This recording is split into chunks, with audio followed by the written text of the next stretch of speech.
Hey guys, Hackexploit here, back again with another video, and in this video we're going to be looking at how to detect rootkits on Linux, and more specifically in this video we're going to be looking at how to detect rootkits on Kali Linux. Alright, so this is a very important thing that probably I haven't looked at it, and I doubt anyone else on YouTube has actually gone through it really well. And the reason I'm making this is because one of you actually sent me a message on Facebook, so thank you for that, and you brought this to my attention. And even I had forgotten about how important this is in terms of forensics. When I was actually going through the certified ethical hacking course, this was probably one of the things they skipped out. And when you're talking about forensics, it's something that's not really looked into, especially your own system forensics and how to, many people focus on Kali Linux and how to attack other computers, but they forget something. What if you're the attacked one, and what if you have a rootkit on your system? What do you do? I mean, on Windows, the process is really simple. All you need to do is just download the latest antivirus, update the databases, and it'll remove all the malware and or rootkits for you. Or if you're a bit of an advanced user, you can use the Malwarebytes anti-rootkit program that is fantastic for detecting, and removing rootkits, even some of the deepest ones. So on Windows, these security options are being tightened up, and the large number of antivirus companies out there, your safety is pretty much, I would say it's at a good range. But with Linux, many people think that, especially with Kali Linux, many people think that they are the ultimate attack without even remembering that they could be the target of an attack. And one of the most common ones on Linux is a rootkit. Sorry about that. Now the thing is, with Linux, antivirus programs are not in the atypical format, and the easiest way to hide a backdoor is to use a rootkit. Alright, so let me explain what a rootkit is, because some of you might not have heard of a rootkit. Alright, so rootkit is essentially, its purpose is to essentially hide or protect malicious code or software like a backdoor, and its purpose is to give root level access to an attacker, and as I said, giving root level access in forms of backdoors, leaving ports open so that the attacker can connect back. And its main feature, or the most important thing about this, is that it hides itself in the system files and makes it really hard for you to detect it. Even if you open up your task manager, your system processes, it's very hard to detect. Alright, so by default, Kali Linux already comes with a rootkit checker. I think, I'm pretty sure most of you, this is the first time you've heard of that. And one of the ones that it comes installed with. Now, back when I was using Backtrack, about 5 to 6 years ago, one of the most popular ones was the chkrootkit or the chkrootkit utility that still is installed to this very day on Kali Linux. It is pre-installed. And one of my other favorite ones, which is quite an advanced one, is the rkhunter or rootkit hunter, which is awesome. So essentially what we're going to be doing is we're going to be looking at how to use chkrootkit and rkhunter. Alright, so chkrootkit is pre-installed on Kali Linux, but if it's not, it's really very simple. All you have to do is just open up your terminal and just go into your apt-get install chkrootkit. So apt-get install chkrootkit. Alright, now since I already have it installed, if I just hit enter, it's just going to update it over itself. Alright, so it should come pre-installed with Kali Linux, and I would recommend that you update your repositories and your packages just to make sure you have the latest version running. And that's because you actually also want to update the rootkit database for chkrootkit so that it is able to detect the latest rootkits that are currently out. And obviously being able to detect the latest ones is one of the biggest advantages. Right, so let's get started with chkrootkit. Alright, so I'm just going to clear the terminal, and one of you actually pointed out that I should be enlarging my terminal, so I'll do that right now. Thank you for the suggestions. I really take them into consideration. Alright, so let's get started with chkrootkit. Now by default, if you just run the chkrootkit, let us actually use the help menu, which is can be denoted by the H command, and I hit enter. As you can see, the options are pretty simple. You have your help, version, the available tests. You can check for the available tests. You can perform debug mode. You can run it quietly. Expert mode. I would not recommend expert mode because that goes into specifying the directories that you want to look in, for example, the home directory, the etc directory, etc, etc. Alright, so the simplest way of running chkrootkit is just by typing it chkrootkit, and once you hit enter, it's going to start the rootkit checking process. And as you can see, it's going to start checking all of the programs, more specifically the third-party programs or the programs that come pre-installed. So you can see it's going to go through all the folders, and there we are. It's going to give you the status of whether or not they're infected or they are not infected. So in this case, in my case, you can see that it's going through all the files and it's going to give you the results to the right here. So as of right now, there we are. The process, nothing was detected.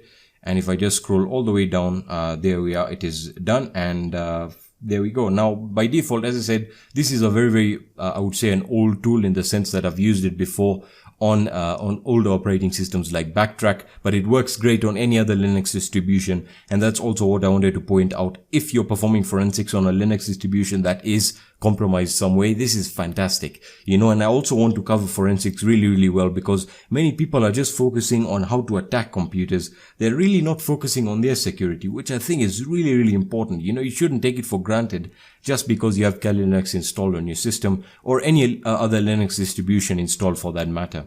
Alright, so by default, I haven't been mucking around with my operating system, so I wouldn't expect to find any rootkit installed. But if you've been doing, you know, funny tests with different types of scripts that could have a rootkit passed with it, then you now recommend to be performing this very regularly. So that's chkrootkit, nothing special. One of my favorite ones, as I've said, is the rkhunter. Alright, so rkhunter is not pre-installed. I actually checked the repositories to see whether it was installed as of the latest version of Kali Linux, and it wasn't installed, which is a pity because I feel it is better than chkrootkit. So let's actually run that. So to install it, all you have to do is just apt-get, the rkhunter, apt-get install rkhunter, and just hit install. And as you can see, I already have mine installed, so I'm just going to clear that out. And let's look at the options that we can run here. Now, if I just run the rkhunter command, it'll not run a test, and that's because we need to use some options or parameters. So if I hit enter, as you can see, there's a lot of options. Now, by default, I'm not going to be going through all of this because this is more of very specific forensics, and you know, it deals with encrypting, decrypting, and again specifying the files in which you want to scan the rootkits for. So by default, let's look at the usage here. Now, the commands that we are going to be using is the C command, which will essentially check the local system for rootkits. You can also look at the capital C, which will check the configuration files, and then it'll exit. Alright, so by default, we'll be looking at the check. And one of the most important ones that many people overlook and they get wrong is the update. Right, the update command allows you to check for updates to the database files. Now, why is this so important? This is essentially why antivirus softwares update their database. They're essentially updating their malware and virus databases so that they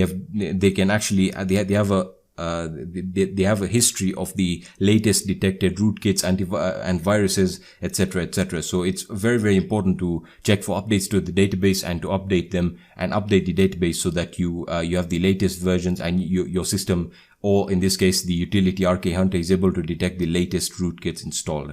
Alright, so, or the rootkits that are currently on your system. So let us run a simple test here. So I'm just going to hit rkhunter. We're performing a basic check.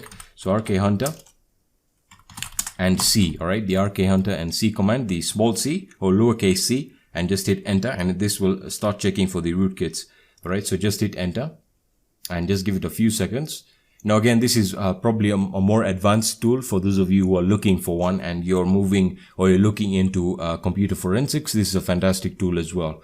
So as you can see, it's going to start performing the checks, and by default your status will be given here in the form of OK, or again, if it's if there are problems, it'll indicate it in red. All right, so it'll go through all the system files, all your local files, and just give it a few seconds. And once it's done, it'll give you a summary, a fantastic summary that you can actually use in a report if you're performing forensics on a system. Now, as you can see, by default, it's given us a warning here, and I'll explain what these warnings are.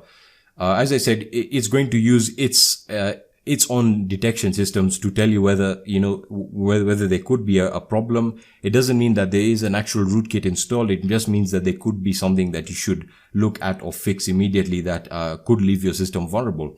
All right. So once that's done, it's going to ask you to hit enter. So I'm just going to hit enter, and it's going to start checking for rootkits now, and it's going to check it against the databases that currently exist.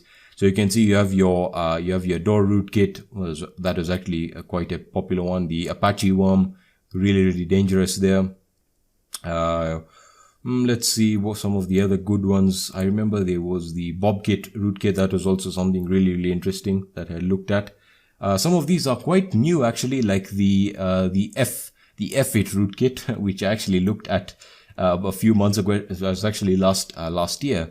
You then have the one more thing I want to tell you guys. Just going through this list of rootkits, it's a great way of learning what rootkits some of the most popular rootkits and how to deal with them. All right. So once it's checked against the most popular rootkits, as you can see, performing check of known rootkit files and directories.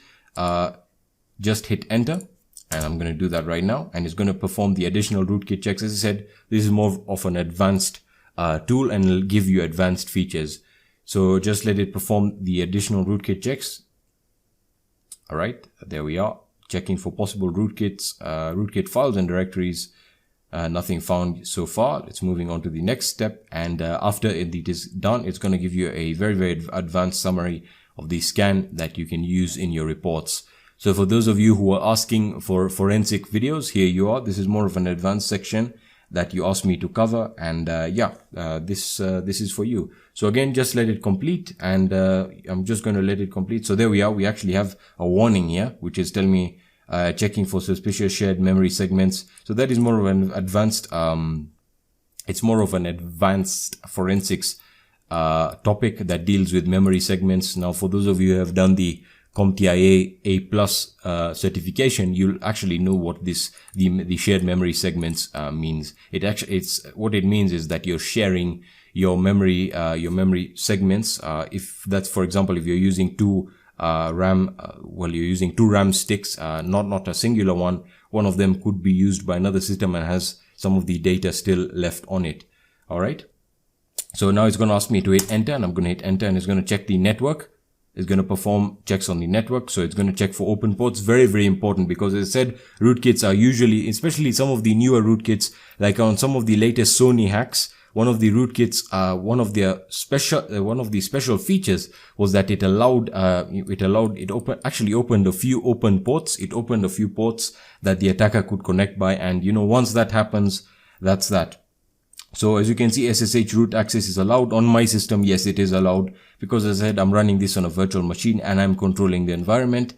Checking for hidden files and directories, I've also enabled that. So yeah, there we are. Just hit enter and it's done. So as you can see, it's going to give you a summary of all the file property checks, the rootkit checks, the application checks, which was skipped, and you can configure it through the help menu, and the total time that the check took. All the results have been written to the log file. So in this log file, you can find it under the directory var log and your rkhunter log. So under the log files. All right. So that was how to use rkhunter and chkroot for rootkit detection on Linux, more specifically Kali Linux. So I would really recommend that you check this out. And it's a fantastic tool. They're both fantastic tools for forensics that you can install on any Linux distribution and get the most out of. All right. So thank you so much for watching this video. If you found value in this video, please leave a like down below. If you have any questions, any at all, hit me up in the comments section, on my social networks, on Kik, or on my website. And again, I'll be setting up the Discord server. I'll probably be making another video after this explaining the changes made to the channel and how you'll be posting your questions and your video suggestions. So with that being said, I'll be seeing you in the next video. Peace.